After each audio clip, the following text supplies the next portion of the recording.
Hey, comic book collectors, do you want to protect what you collect? Do you hate when your comic books slide around in your short box, or you need to turn them sideways just so they don't bend or fall over? Well, look no further than Sidekick Supplies. Their product fits firmly inside your comic box, so you don't need to worry. And not only is their product made in the USA, but also ships free directly to your doorstep. Check out our sponsor, Sidekick Supplies, at sidekicksupplies.com and use the code ComicCon15 for 15% off your purchase. Believe me, you'll be ordering more than one. Welcome to the one and only Comic-Con Podcast, your podcast for comic book news, reviews, and comic community drama, with your hosts, Nemesis Prime and Milton the Manimal. Are you listening? Hey, what's up, everybody? Welcome back to the Comic-Con Podcast, Season 4, Episode 32. Recording this on August 8th. Your boy, Nemesis Prime. And another... Whoa, we got some feedback there. And the traveling man himself, Mr. Manimal. What's going on, sir? How are you?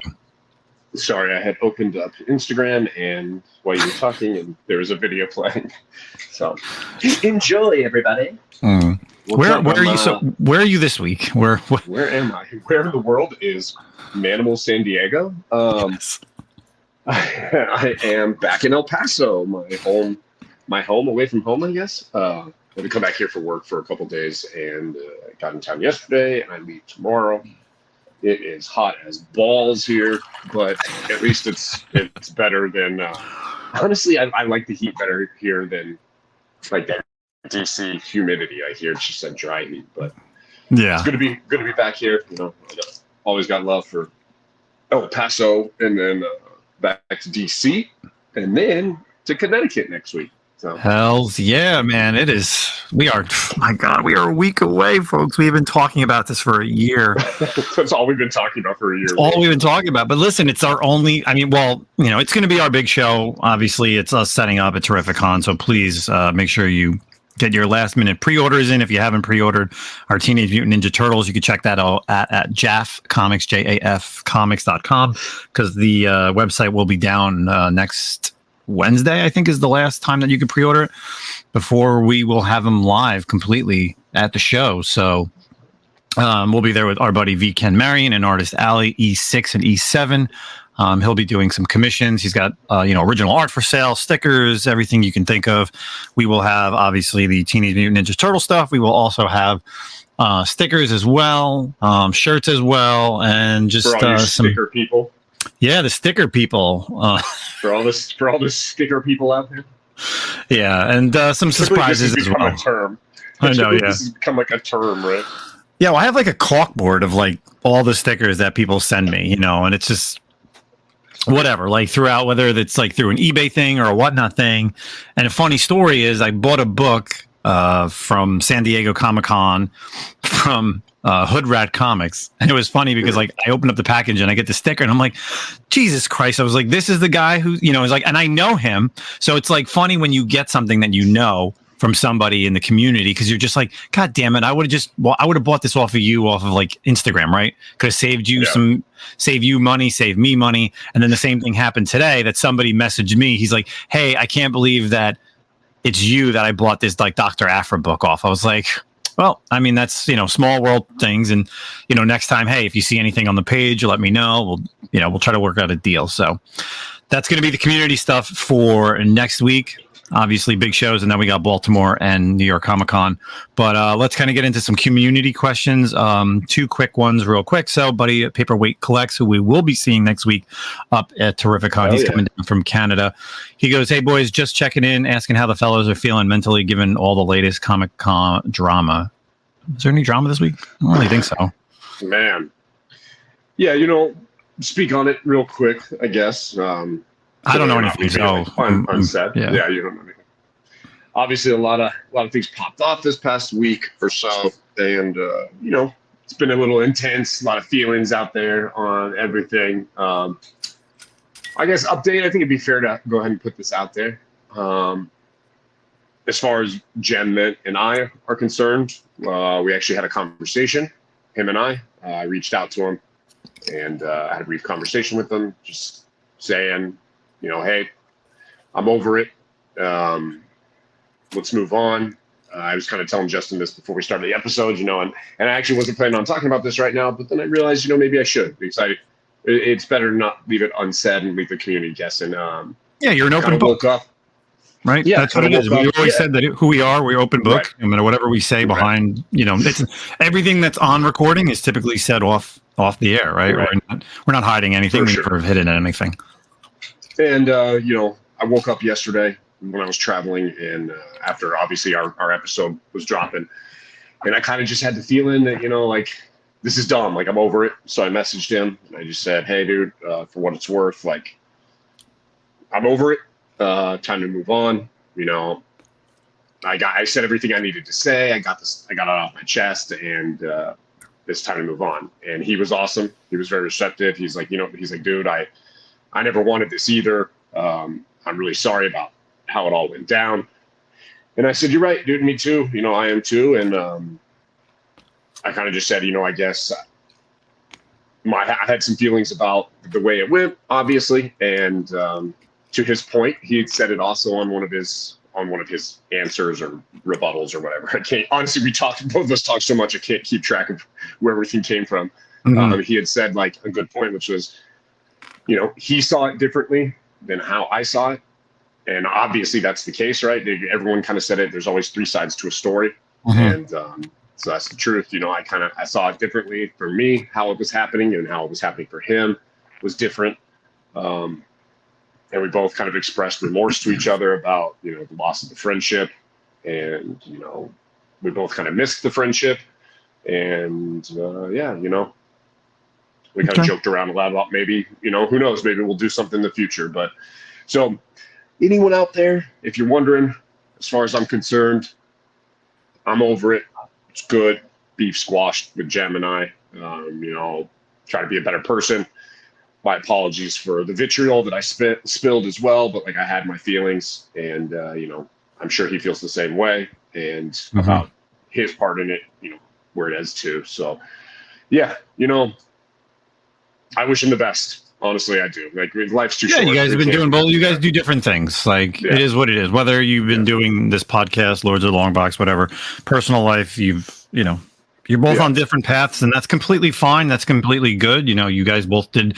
He wanted to make it a business, and he has. He's, and here, you look at same thing like Donald Trump. Some of his businesses fails, but I'm just saying some of his business fails, but he gets back up and he just continues doing what he's doing, and that's the same thing that what Steve said. He's like, the business side failed. I made some mistakes, and now he's trying to redirect himself or correct it. So it's fine. Yeah. Man, you're like breathing more life into the drama though by mentioning Donald Trump, because now we're a left winger is gonna come in speaking of Donald Trump. I couldn't think of a business mogul. I'm sorry. Don't mention him, man.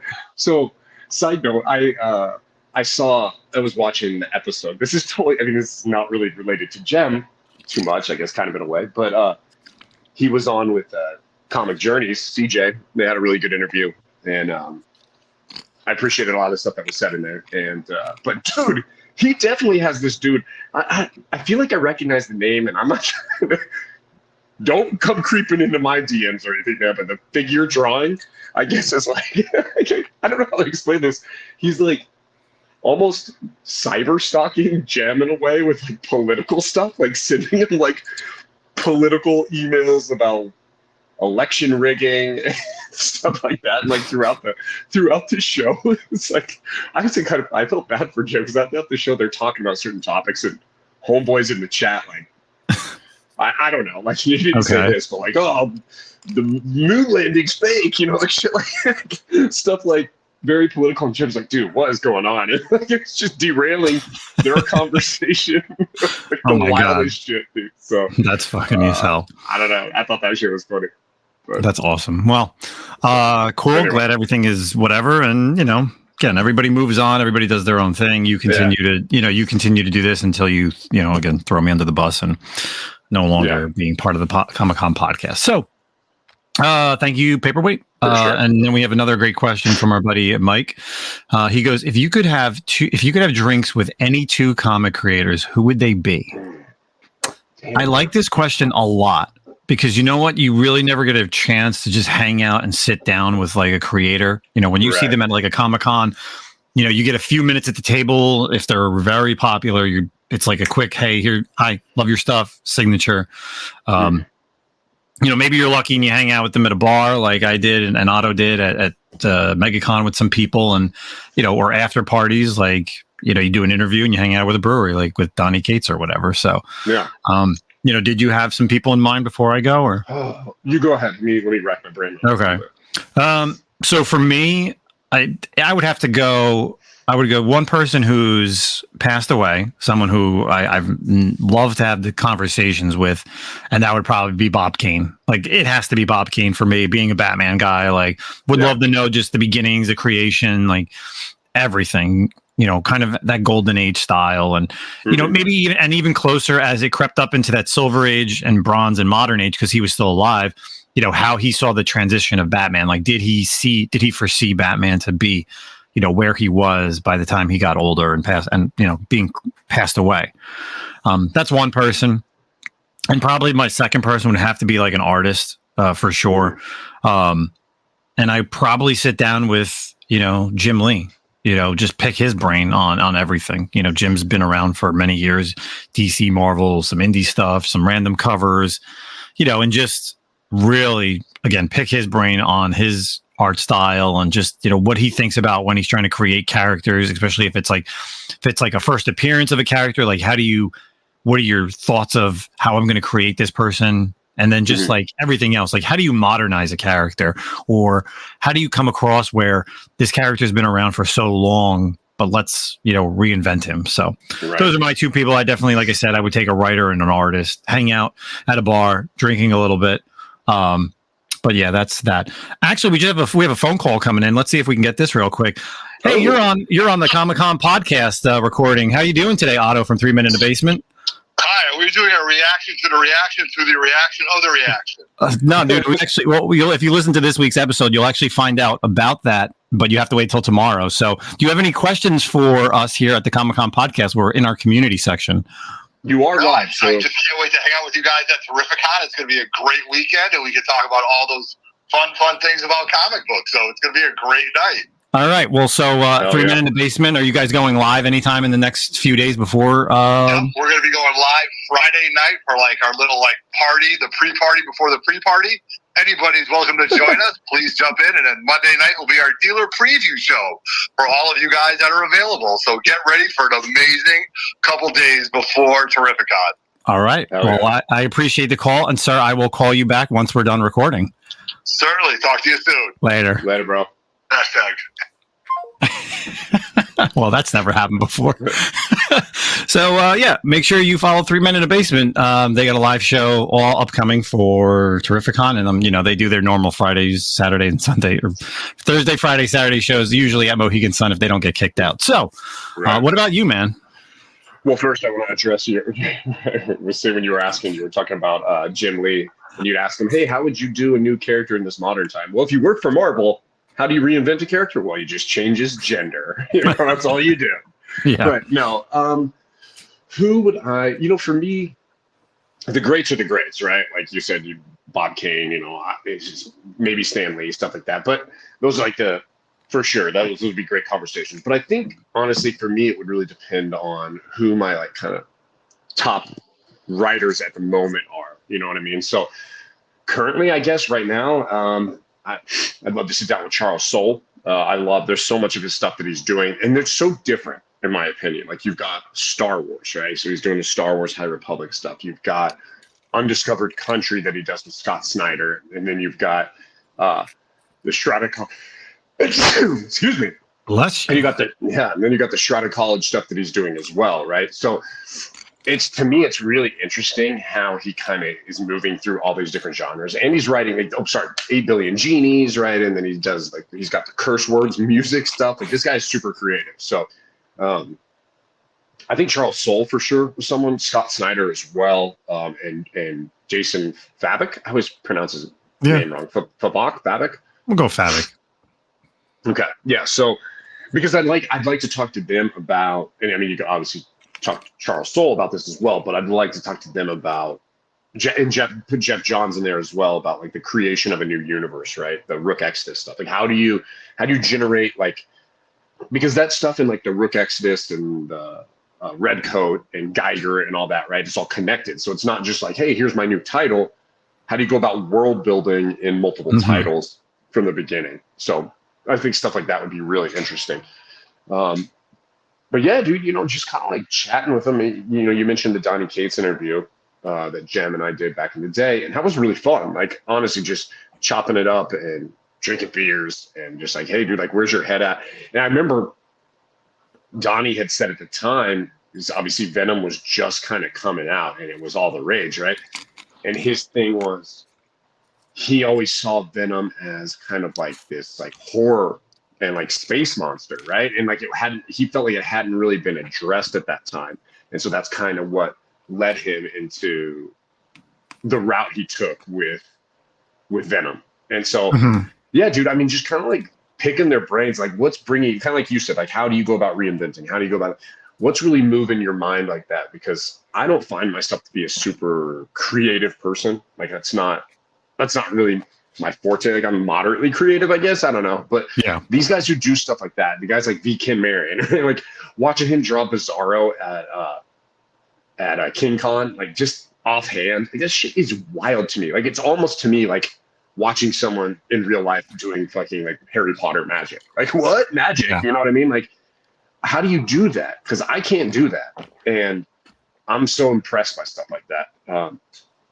Yeah, and honestly, just genuine conversations. Like I'm going to dovetail a little bit into like I was talking with some friends yesterday, and this is kind of the same thing. I feel like I asked a question like, "Hey, who are like celebrities in the world that you would meet and you'd be like shell shocked or kind of like starstruck about?" And I think meeting these guys is great because like and having like not being like that and actually having like a genuine like conversation, like only fun can ensue from that. So yeah, hopefully we'll meet. Charles Soule will be there at Terrificon. So maybe I will get that opportunity to have that conversation with him. I'm actually looking forward to running into him. So we'll see what happens.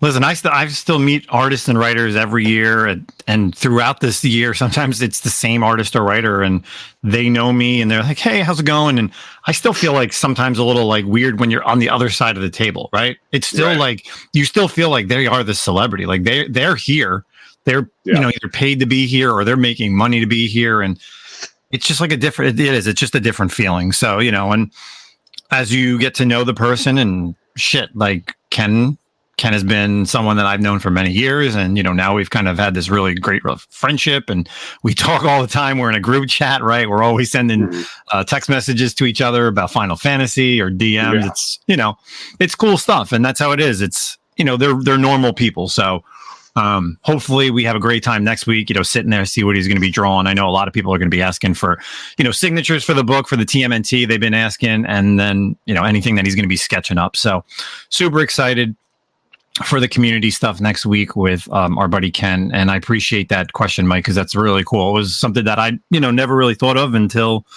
he asked. So who was that from? That was from The Beast? Mike the Beast? That was from The Beast. So good question. Beast. Yeah, him also, yeah. It's going to be a fun time. So let's kind of get out of the community section. And before we kind of get into the comic stuff, we did get, let's just kind of quickly address this. I know we did get a little bit of a push with you being on Thorough on Sunday. So we got a lot of new listeners. Hopefully a lot of new listeners. I saw a lot of new follows on YouTube. Hopefully you check this out normally on Spotify, iTunes, Google Podcasts, any of the podcast platforms. That's where we normally drop this stuff. And, I just started dropping some actual content on YouTube this week if you checked out my video game collection. But, just real quick for anybody who doesn't know, is normally this podcast, we always talk about community stuff. We are always having guests on here. We're always talking about our weekly reads. Zach and I are huge readers, and then we typically get into like articles and we get into reviews. So we're not like a haul channel. You're not going to see, hey, I got look at all these hauls on this YouTube thing. We're not really about that. We're all about the reads. We're all about bringing the community together, and we're always about supporting artists and writers, so you'll hear or see them. So if you want to check out some older episodes, please go back. There's some really cool things with, community members as well as just random stuff. And I'm going to tell you real quick before I end my rant. I was sitting here at home today working, and I actually brought up, and I like how you said this the other day of how, when you guys did the live show, like you and Jem, right? When you were in the same room and stuff like that. I was actually watching our live show from here in my basement that year. And it was just fun, just like to watch, and just the interactions, the same thing, like what we were talking about. It was just like cool, random stuff, things that we didn't bring up that week on the podcast. We're doing it in person. And like that, it really is just such a difference than like doing it through these boxes. So, that's all I wanted to say on my rant. The in-person stuff, you go into like an interview or you go into like doing an episode, right? Whether it's this and it's like, hey, we're going to talk about community. We're going to talk about articles, blah, blah, blah. But like in person, it just, there's so much opportunity for like, I don't know, realness to kind of show through. And like, it's not like realness as opposed to like, it's fake here, but like when you're with someone like right next to them and then like hanging out, it's just like, you're reacting live to like what they're doing, and it's different than reacting through the boxes, obviously. Or you just think of something and you're like, oh, hey, let's talk about this, or hey, did you see this? Yeah. So we'll get a lot of live reaction or in person hanging out this weekend or next weekend, man. So that's for sure. Hell yeah. So let's get into comic book reads. So big week, I think. Definitely a lot of stuff. Do you want me to start off with the reads, or you want to go with your reads first, and then we're going to get into our event stuff? I'll start because I didn't read much. I only got like 2 books I read. Okay. I read the Uncanny X-Men, the starting issue, which was good. Gail Simone's writing Uncanny X-Men. We're kind of in a transition period, obviously coming off the fall of Krakoa, and the X-Peoples are separated all across the globe at this point. Cyclops has got a team up north, and then a lot of the other mutants are kind of somewhere else. So this issue starts off following Rogue and Gambit meeting up with Wolverine, and they kind of like, have the conversation of like, what are we doing? What's our goal here? Should we go up and join Cyclops, up north? What do we do? How do we keep the dream alive?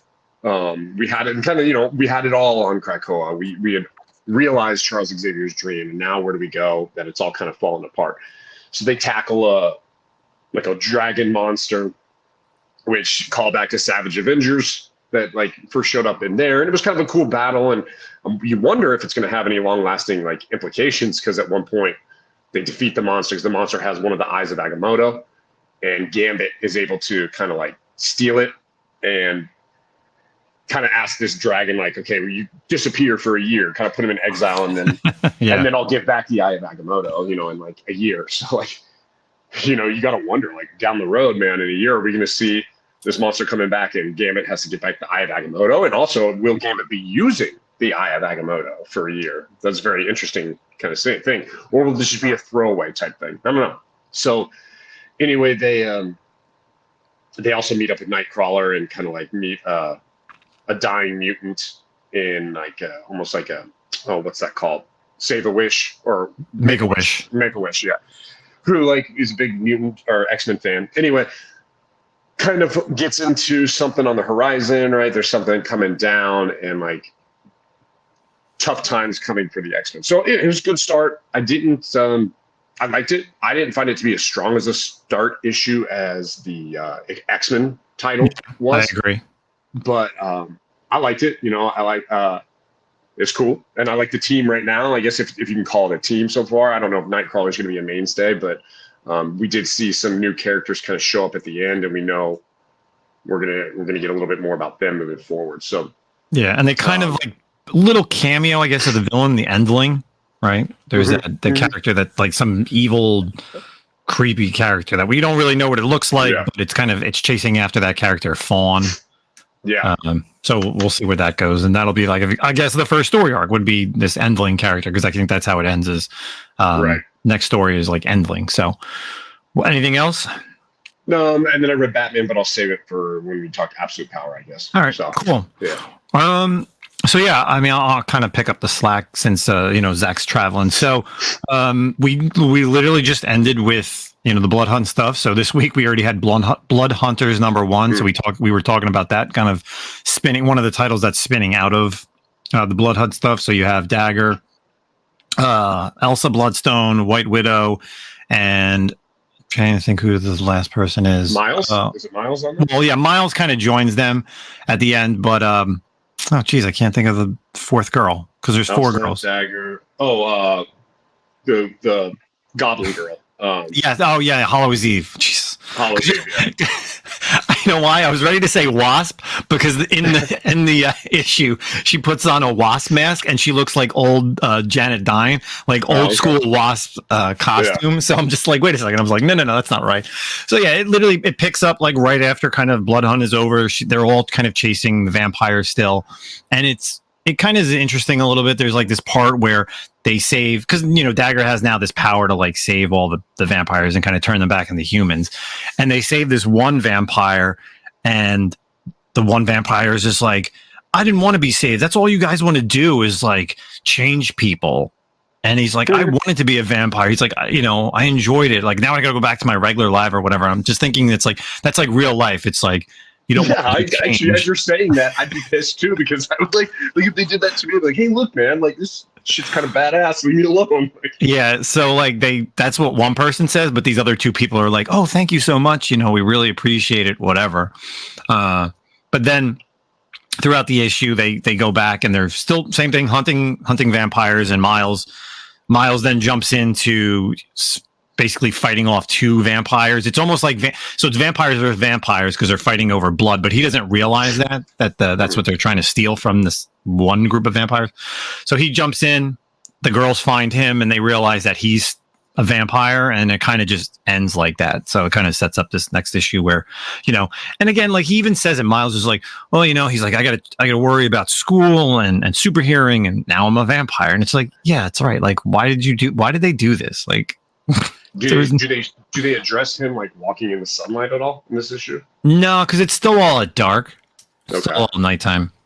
Yeah, there's no daytime in this issue yet. So, but yeah. So Blood Hunters #1, another one. Space Ghost 4 just came out this week. Still kicking ass with Space Ghost. Jace and Sin, first, I guess, reboot appearance of Zorak, and they make Zorak like the Joker. Like he's a sadistic, killing cult leader. It is awesome. Like he escapes because in the last one, when they went to that prison, they kind of exploded the prison, and he was one of the prisoners. And he escapes, and now he's got like all these cult followers, but he destroys everybody at the prison. Like it's so funny reading it, knowing like Space Ghost Coast to Coast, like how like corny and cheesy he was, but he is just sadistic, and he looks awesome. He's drawn awesome as well. So.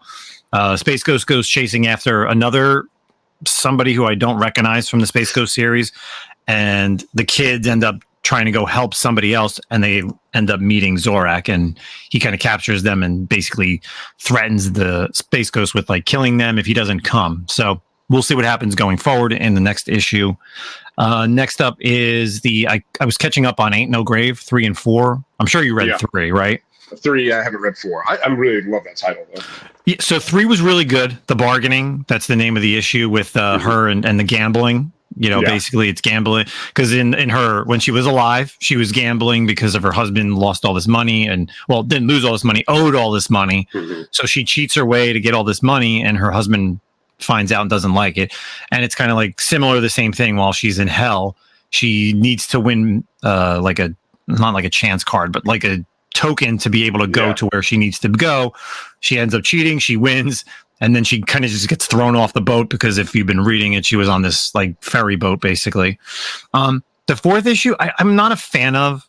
I guess it was like a silent issue, I'll say. There's no words. It's all happening both in the present as well as the past, so it's called Depression.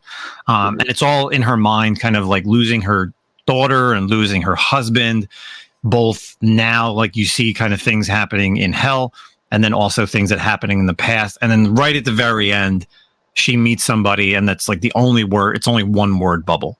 So I don't know. Like I really wasn't feeling it. and especially being like the penultimate episode issue, because Right. like next issue is going to be the final issue. I don't know if it's like the complete ending or could there be a next series, but I'm like, really, this is how we're going to go for like issue 4 with one more issue to go. I was like, So yeah, that kind of. I've never been a crazy, obviously like or Marvel used to do the silent issue thing, and I've never been big on silent issues and stuff like that because obviously I'm a reader and I like it.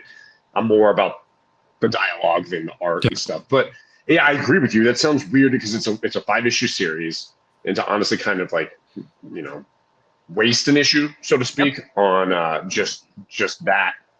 Which look. I feel like you got to be careful because it's like really mad now if you don't like what they like. But like I get it. It's setting a tone. It's setting a theme. And it probably had like a whole purpose with the depression aspect. And that's great. And I haven't read it yet. But yeah, it's a weird choice. But maybe it works, right? When we see the 5th issue, maybe this whole arc will work. yeah. I'll tell you what, though. She is not a good person. Like, I don't know. I don't know what's going to happen in this 5th issue. Like there is no... I don't know how you like justify like this chick. Like she is a bad person. Like yeah. Oh no, absolutely. It's wild. And I love George Corona's art. Like it's so close to Scotty Young, but it's not Scotty Young. And it's it's very detailed. Like the whole Western hell. It's very detailed as far as everything in the background and even her. So I like it a lot. I wasn't sure if I was going to enjoy this series, but I'm glad I've been reading it, and you got one more issue. I will say Inquisitors 2 came out this week. We have the continuing of Tenso Run, this Jedi that survived Order 66, and this issue mainly is all about the 5th brother, because in the first issue you had Grand Inquisitor. He kind of failed his mission saving or trying to find and kill this guy, so he killed his master hoping that he would kind of bleed him out.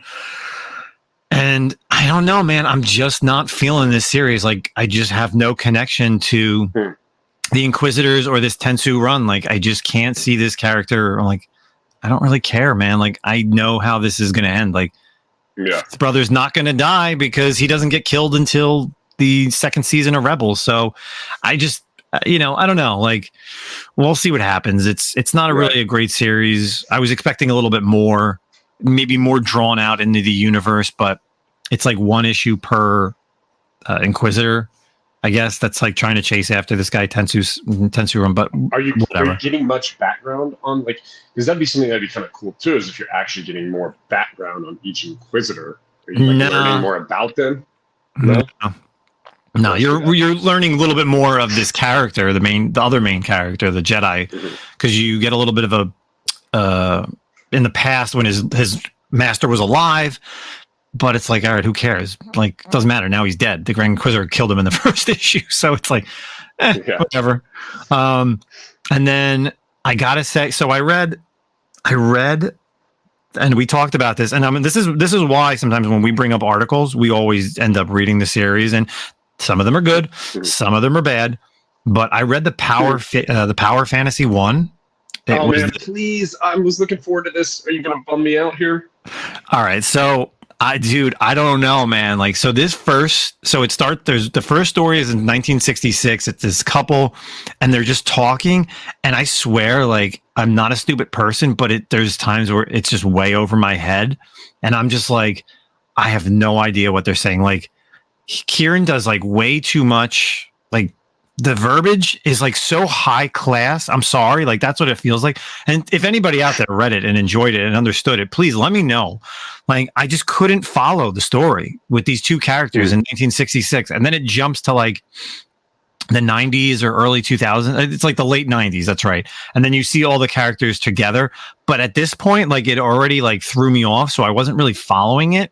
So I really don't know where they're going. So maybe you'll like it, but I was disappointed. Not saying that it's hot garbage, but I was disappointed knowing that we talked about it and how much we are fans of Kieran Gillen. So that maybe you need to read it again. Sometimes those books like that, right, where it's got like a different, like you said, verbiage or like tone, and it's just kind of like jarring at first because you're kind of like, what? And you're trying to like almost like fit into the way they're talking and follow. Maybe if you read it a second time, knowing now, maybe it'll. Yeah, because once once the time jump to like 30 years later, all the characters are kind of like introduced. So you're, and I get the world building, right? I understand that. And it's Earth. So it's like, okay, it's Earth. It's not a big deal. It's like New York City in 1999. But like all the characters are all over. So you're trying to figure out like who each of them are talking to. They say it once or twice. So you're like, all right, well, this is who this character is and this is who that character is. But you don't really understand like their motives and their like angles and their emotions. But you almost have to feel like you understand them. So I don't know yet, man. But not hot garbage, just not really what I wanted for this first issue. But pick of the week, surprisingly, very good. The Spider-Man Black Suit and Blood #1. So, they do the black, white, and red, or black, white, and I don't know, whatever they do. Like, there's the Wolverine, we've seen the Elektra, the Darth Maul, the Darth Vader, but this one's called Black Suit and Blood. It's got three or four stories in it. First one's really good. It's kind of got this heartfelt story of Spider-Man and who he finds like this guy who's like some like low life criminal, like just like a lackey. He tries to pick him up out of the dumps. He ends up like changing his life. And then eventually he goes back on his word, but he actually ends up helping Spider-Man. And, he kind of ends up dying. And the Spider-Man actually goes to visit his kid. And he's like, yeah, your father used to help me. And it was, it was heartwarming. It was a very heartfelt story. The second one is like a horror story. It involves the symbiote itself and Mary Jane. And it's something that you could see in any type of like horror movie, because obviously the symbiote is a symbiote kind of just weeding its way into Parker's home. And that was weird. What was that? I'm watching the Star Wars Heritage Auction. I don't know why I just decided to go bling. That was weird. But I guess because one of my items is covering up. But so it's got Mary Jane, and she thinks something is in the house, and she's like, "Oh, Peter's acting so different." And it's at this point where, like, I guess she doesn't realize that Peter has the symbiote suit or even the black suit. But he is wearing the black suit. So she just thinks something is in the house and it's a little weird. And, she talks about, she's like, oh, if I turn around, it's going to be there. And I don't know. And I don't want to be scared. So it does have like it's really interesting, the storyline. The third part is in Peter's mind. It's Peter basically running from the symbiote. And it's just kind of, he can't use his web shooters. He can't use, spider senses. And it's just eventually the symbiote catches up to him and engulfs him and transforms them. But the final story is actually really cool. It's called Fade to Black. And it's basically, 1 year. Obviously this is kind of like an Elseworlds thing. It's like 1 year since Secret Wars 8. And Peter's supposed to go to some Halloween party. And he's like, oh, I don't know. He tells Mary Jane, oh, I don't know. And he talks about, he's like, well, it's been 1 year since Battle World. And I really don't want to go. And then all of a sudden the symbiote appears. And at this point, it's already been gone from him. But it's kind of similar to like how the Codex thing is. Like anybody who's ever touched a symbiote has the Codex in their DNA. So this little bit of the symbiote kind of comes out and is like forcing its way onto him in a way where he's like, come on. He's like, you want this power. He's like, when we were together, we had this amazing power and it was, it helped you out. And then Peter's rebuttal is, yeah, but you enhanced everything and it wasn't what I really wanted. It's more, it was more of an authority thing. And he's talking about how like cops and jury people or like judges and doctors, like they do everything. Like they put on their costume, they put on their attire and they control authority. Like, a doctor has to save someone, even if they're, a bad person. Cops, have to help somebody if, whatever the case may be. And Peter's just kind of telling the symbiote like it's not going to happen, and the reason why the symbiote wants Peter is because it's actually dying and fading away. That's why it's called Fade to Black. But man, it's a really interesting story and a lot of expansion on like the world of the symbiote. Because if you think about it, at that point, like the symbiote never spoke to Peter, like back in the 80s, like when it was first came out. So like this is actually the first time that you actually have the symbiote speaking to Peter in a way where you're just like, okay, this is interesting because this is like never happened. So, but yeah, that's my pick of the week was Spider-Man Black Suit and Blood #1. So. Cool. Let's kind of get into our 2 events as we have been starting up. So we're all talking events. So you got the Venom War stuff as well as the Absolute Power. Do you want to start off with some DC and talk about Absolute? Yeah, so I mean, I only read the Batman issue so far, and then I think there was Absolute Power issue 2. Is there any other Yes. tie-ins? No, just those two this Okay. week. So the Batman issue, I don't know. I mean, it wasn't bad, but I didn't think it was great. Kind of felt like it weirdly kind of felt like it was gonna be a big deal issue because of like the characters in it, right? Like Batman goes to Catwoman and they're doing like this heist type thing to try to like get the mother box, or so they think. And then they run into the new Suicide Squad members, Waller's nephew and Bizarro. And I'll be honest, man. Maybe this is part of the reason that I didn't like this issue. I don't like Bizarro. There's something about Bizarro. I don't know. And as I'm saying this, I'm not even sure I don't like him, but it's just, man, dude, I hate the backwards talk shit with Bizarro. Like, it's just, like, it's kind of obnoxious to me. Like, We just lost a listener in Mike the Beast, so. No. Well, I just find like it's for me sometimes it really throws the narrative of the story off. I mean, other people like Bizarro and they like that stuff. I'll be honest, the same one, and I love her as a character. And I think I've said this before too. I hate the backwards spell shit of Zatanna. Like I hate trying to have to be like, oh God, what'd she say? And like trying to read it backwards. Like it irritates me. You, bro. I love her. I do too. I love her as a character, but like I wish you know what I wish they would do with her? I wish instead of like her spells backwards, you know how like when they do a different language, it says like it's like asterisk and it says like translated into Chinese or Mandarin or something like that. I wish they'd do that. I wish they'd do her spell like translated backwards or something like that. Just like symbols like, you're saying? Like no, but just like they're just explaining to you that hey, when she says this, it's backwards. I don't have to read it backwards. Like I think it's obnoxious. Anyway. Yeah, the Bizarro stuff always kind of throws me off because it's like Mino want to have fun, and like, what's he trying to say? Like, I'm like, oh God, so he's it's like opposite day, right? That's what it is with Bizarro. Everything's opposite day. And so then I sit there and I'm like, okay, so he's saying me no, so it's like, oh, so I do, or whatever. And I just like. I think that might be the only time I turn to the art in a book where I'm just like, okay, tell me the story because I'm not going to read these. I'm going to read these panels. Yeah. But it was a decent issue. Like I said, I kind of felt like you had big characters anytime you got Bat and Cat together. But I don't feel like big things happened. But maybe it's still kind of like setting up. But yeah, that's kind of how I felt about that one. Okay. Yeah, it was tough because of course I read Batman first before I read Absolute Power 2, and I feel like I probably should have read Absolute Power 2 because in Absolute Power 2. The resistance of whoever the supers are left are all at the Fortress of Solitude, and all the Justice Leaguers. It's pretty cool because it's like all the big five are still there, big six, whatever you want to say, and they're all kind of bickering of like who's going to take, who's going to take up and voice like their plan, like of like what they need to do.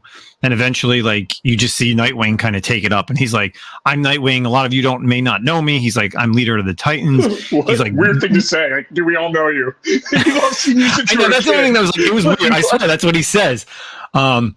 And he kind of puts it all out there. He becomes like the strategist. He's like, all right, you guys are going to go do this. You guys are going to do this. And you see Batman like up high with like the rest of the Justice League. And he's like, that's my boy. And he literally says that. And it's just like, it's truth. It's like, because basically the Titans became the Justice League over the past 2 years. And we know we're getting a relaunch of Justice League after this, like after the Absolute Power stuff. But, and Fortress of Solitude has got like tons of weapons. He's got like tons of weapons, so all of them not know me. Yeah, no. Well, I mean, it is what it is. Like, so they all get like cool new armors. They also have all like even like the regular superheroes, like Elongated Man. Like he gets like all these guns and stuff. It's they get all different things, right? And then. They all think that they're going to win, but clearly that's not going to happen because eventually the Brainiac Queen comes, John Kent comes. He's now like Brainiac in size, and some of them get captured, some of them have to leave. So that's why I feel like Batman is like Batman 151. Yeah, I feel like it comes up after. So. And then we're going to, they come, they feel like they think that they destroy like Brainiac Queen and John, he kind of just like turns on them and he looks badass.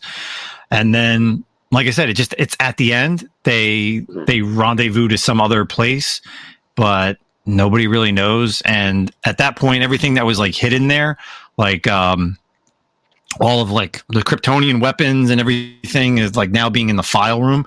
And Amanda Waller tells Arrow, "Hey, start cataloging all this stuff." And he finds something that I guess is gonna, obviously, because he wasn't gonna stay bad, something that's gonna change the tide and like completely change on like what's going on in the background and help jumpstart all the heroes. So I'm assuming it's gonna be something like going back in time. But who the hell knows at this point? So yeah, that's Absolute Power number 2, and then the Batman 151 as your tie-in.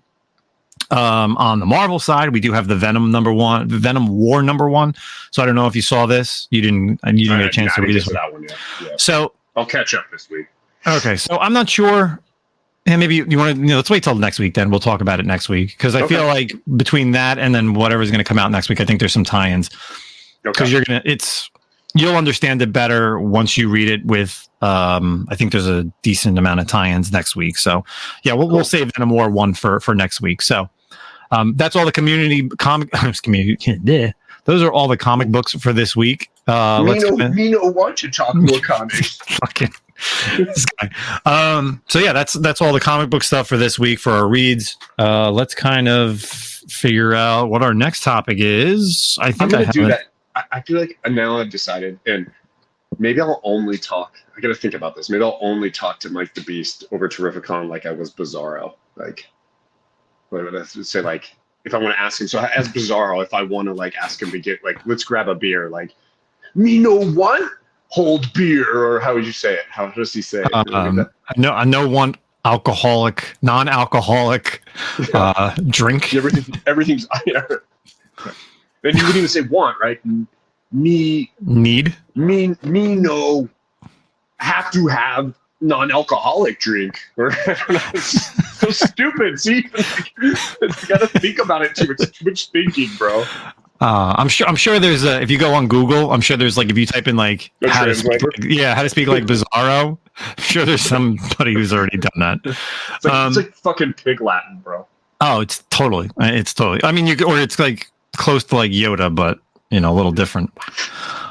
Jesus, I just watched the book go stupid low on Heritage.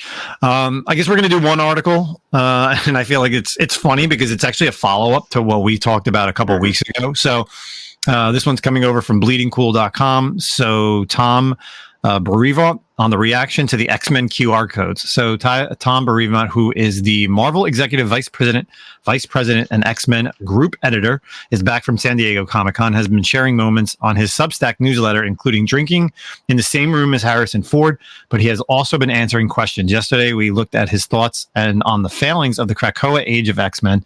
Now we take a look at on the latest on the QR code, and that's something that we spoke about. So in quote, he goes, "As usual, I met a lot of enthusiastic fans and a lot of X-Men signings and panels. Both went extremely well. And we got not one question about QR codes or the art in Phoenix the entire time." I don't know. The Phoenix art was awesome, right? I don't think there was an issue there. I'm curious. People should have commented more about it. So again, we're going to, in the article, it was maybe no questions, but it was definitely a major point of discussion by comic book professionals at the show, especially those at Marvel, even if they often got hold of the wrong end of the stick. To be fair, I think Tom had mentioned the Phoenix art issue in his newsletters before, but the QR codes had come up, and they did it again with reader Henry asking Tom posting, "Going to begin my Q&A sections this week with an absolute favorite concerning the bonus QR codes in the running X-Men line first issues." So this person, Henry, decided to put F you and your QR codes. I just canceled my Marvel titles because of your stupid idea. I hope you get fired. Then I hope you lose all your money and are living on the streets. And when you're at the homeless shelter, I hope you make sure to scan the QR code to get some soup. But since you're broke and no phone, they won't let you have any. So it's dumpster food for you. Anyways, again, fuck you. Is Henry secretly Gabe Loves 90s Comics? Is that who it is? Because Gabe needs the QR code. This is Gabe undercover. Damn you, Henry. Damn you. So That's hilarious. I know, right? So Tom replied. Your Tom dumpster replies. food. Yeah. Since you don't have a phone, you won't be able to scan it. So Tom replies.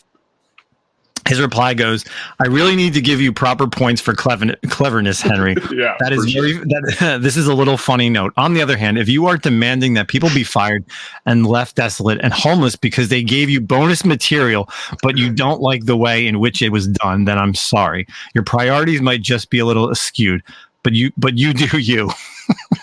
You know what I love the most about this interaction is it feels like this is society. This is where like social media has got us, right? Because that's clearly Henry / Gabe Loves 90 Comics is troll. That was like a total troll comment. And Yeah. hilarious that they actually posted it, because like typically trolling for like professional news outlets, right? They're gonna avoid that comment. Like, okay, like we'll go ahead and pick a different comment. But the fact that they actually put they put Gabe's comment like in actual print, that's fucking amazing. Yeah. So That's great.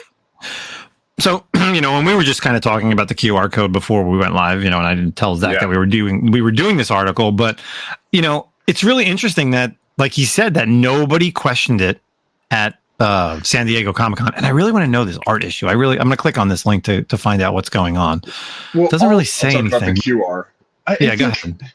I don't know. I guess I don't understand. I don't really feel it to be that big of a deal. Like, to be honest, I mean, it's a cool concept. Like, I don't want to say I'm enjoying it, because I wouldn't say I'm like, oh, this is so cool, but I'm definitely not upset about it. I guess I just don't really, it doesn't seem like anything big to me in terms of I don't know how to say this. Like, when I saw it, I was like, oh, okay, I'll scan this. It just seemed like the next step. Like, I haven't been giving it much thought, to hear the reactions about this, like, so heavily is strange. Like, and I don't know where I have to ask Gabe again why it bugs him so much.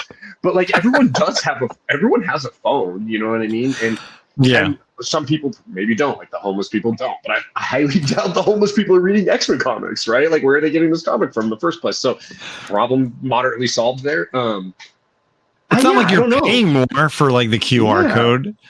Is it laziness? I don't get it. Is it laziness? Like, you're just, I don't know. Yeah. But I do find it very interesting, and again, Gabe, I don't know what's your problem. Like, stop being on, Tom's Substack, let's get it off. Yeah, get off of his Reddit and stop asking him, stop asking questions or even saying negative comments like that. That's just terrible, Tell stay me away from my X-Men, dude. Just stay with your Fantastic Four. Geez, maybe I'm gonna have to get Tom. We'll have to get Tom here on the podcast. I want to see and Gabe at the same time. But what did you think of the X-Men? You've actually never seen Gabe and Henry in the same room before. So what did you think of this week the X-Men kind of like, it almost like shapes the future, right? Like the way the Uncanny X-Men kind of teased, it kind of looks like it's like showing you stuff that's either going to be happening in this first story arc, or maybe even let's call it like the first 15 issues, maybe, something, some people may be showing up, some things may be happening. Yeah. So that kind of narrative telling, I'm not crazy about, like, where you see it a lot in comics where, it's some kind of like a glimpse into the future. Like, books that really make me think about stuff like that would be like Timeless or the Doom book, where it also shows, or like Free Comic Book Day usually will also show like panels, and it's like, this is what may happen. You see things. Yeah. And I guess, don't get me wrong, it's a kind of a cool like glimpse into the future. But I guess kind of what the problem where I'm not like crazy about it is it means more if, like, as those things show up, if I then come back and look at that and I'm like, look, oh yeah, here it is. But I never really go back, and that's on me, obviously. But I prefer, like, I've actually liked the other QR codes that they've kind of been doing, the theme where it's an extra panel and you're seeing like a shadowy influence in the background, like the one they did for X-Men #1. I like those ones better. I'm not crazy about this whole, like I said, like a split panel, here's the future type thing. But Yeah, well, I mean, we'll see what happens and see if more people complain about it. For the people that listen, like, what do you feel about it? Drop us a comment, drop us a DM. What are you thinking? Do you think going forward they should do it with all the books? Do you think it should just stay with the X-Men stuff? Should DC pick up this? Image, Boom, whoever. But it's funny. I feel like the QR codes don't. At the end of the day, it doesn't really hurt anybody except for Gabe and Henry. / AKA Henry, but yeah, we'll see what happens with the QR codes. But I think that's it for this week. Since Zach's again remote, don't want to go too crazy with everything. He's got a lot of stuff going on. I think next week we're gonna have a special episode. We're going to do an on the road episode for next Friday, and then we'll do some live stuff on YouTube as well as drop just some normal content. So basically, make sure you're following us on Instagram. Make sure you're following us on YouTube. And that's about it, man. I'm just super excited for next week. I literally just want to sleep until next Wednesday and get packed up and ready to go for all next weekend. Oh, yeah.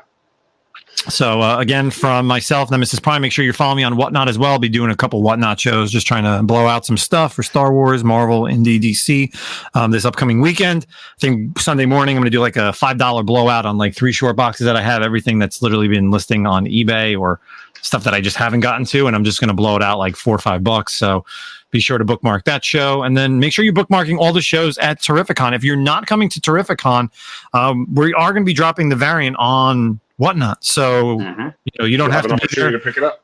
Yeah, and we can get some if you want a signed copy, we'll have Ken sign a couple copies for you. We may even have Ken do some art, some remarks, maybe some sketching. So we'll see how everything goes from next week. But make sure you are following myself, Nemesis Prime, on Whatnot.